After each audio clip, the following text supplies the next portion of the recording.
Welcome po at ngayon nagagawa tayo ng kimchi. Ito po meron tayong napaka-cabbage. Cut po natin siya into quarters, then into bite-sized pieces po.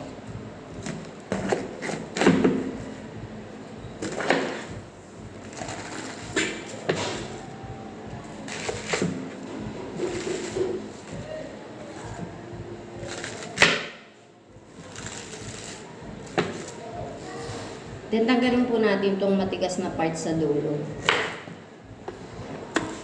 Tapos, then cut po natin ng mga 1 inch.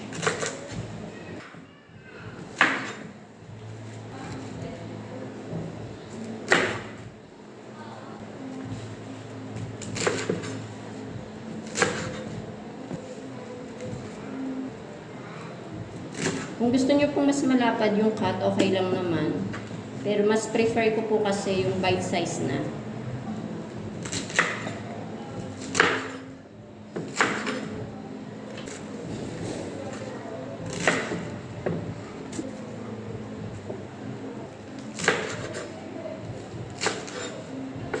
Ito na po yung mga nakat natin na napaka-cabbage. Then kuha po tayo ng salt. Mga 1 cup of salt po. Then lagay po natin.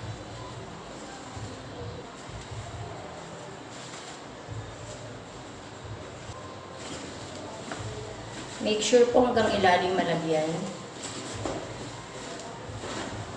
So, marami po itong ginawa ko. Mga 4 kilos po.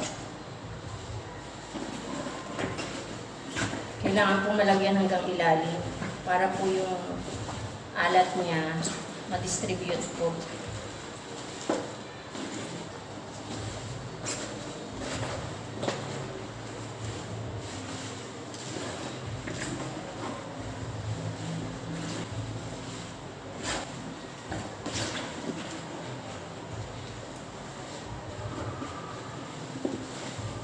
Ayan po. Wala po ako nilagay na water. Then, balikan po natin siya after 30 minutes to 1 hour.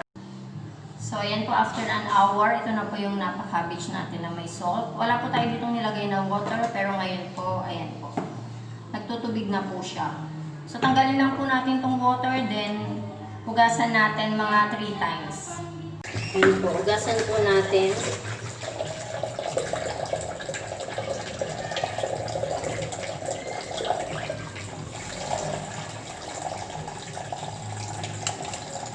Hugasan natin din drain, mga 3 times kung gano'n.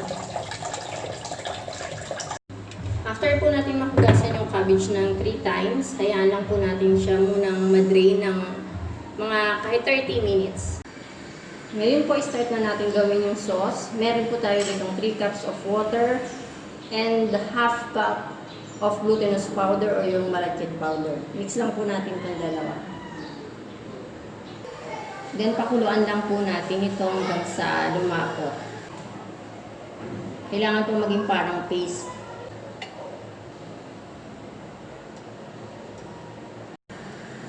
Kailangan po patuloy niyong haluin kasi mabilis pong tumigas yung glutinous powder.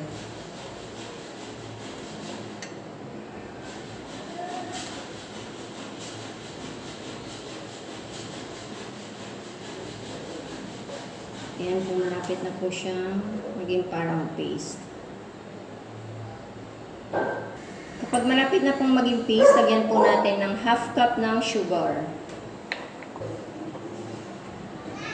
Ayan, okay na po ito. Set aside lang po natin ito hanggang mag-cool down. Ito naman po yung other ingredients para sa sauce. 1 cup ng garlic.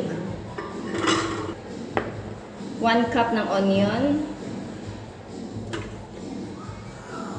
And 1 cup ng fish sauce or patis po. Blender lang po natin to for 1 minute. Mix na po natin yung mga ingredients. Ito po yung glutinous rice kanina. Lagyan po natin ng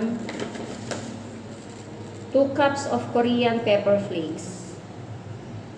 Hindi po pwede yung local chili powder natin kasi masyado siyang spicy tsaka mag-iiba po yung lasa. Kung gusto niyo po ng mas spicy pa, pwede nyo pa naman pong dagdagan. Or kung ayaw nyo nang masyadong maanghang, pwede nyo pong bawasan. Mix lang po natin.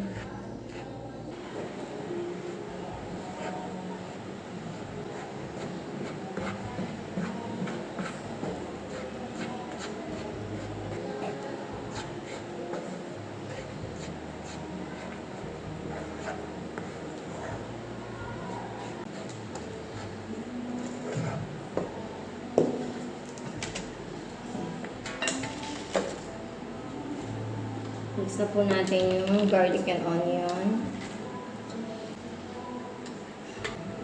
Lagyan po natin itong mixture ng Korean chili powder at glutinous rice.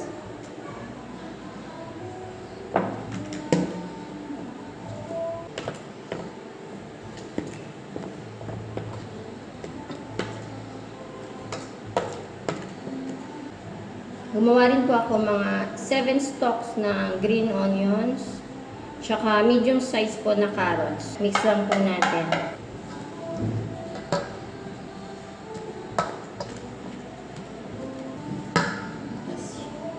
Kasama na po natin yung napa-cabbage.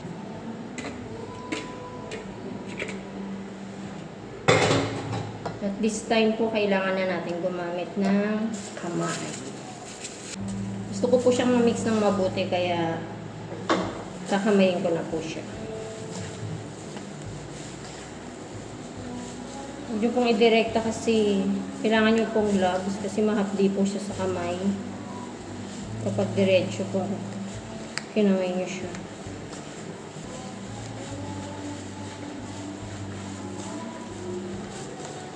Mix nyo po mabuti para lahat po magkaroon ng sauce.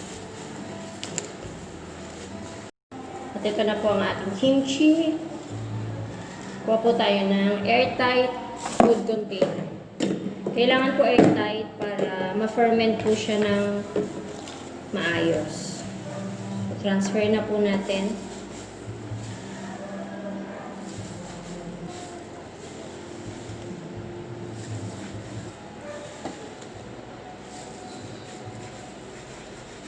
Bago po natin to isara, kailangan po i-press natin para yung air po sa ilalim matanggal. Then after po nito, huwag niyo po muna siyang ilalagay sa ref. Hayaan lang po muna natin siya sa table or at room temperature. Mga 1 day po. 1 to 3 days po. Then pwede na po siya natin ilagay sa ref. Ayan po ang ating kimchi. Thank you for watching. Hanggang sa susunod po na video.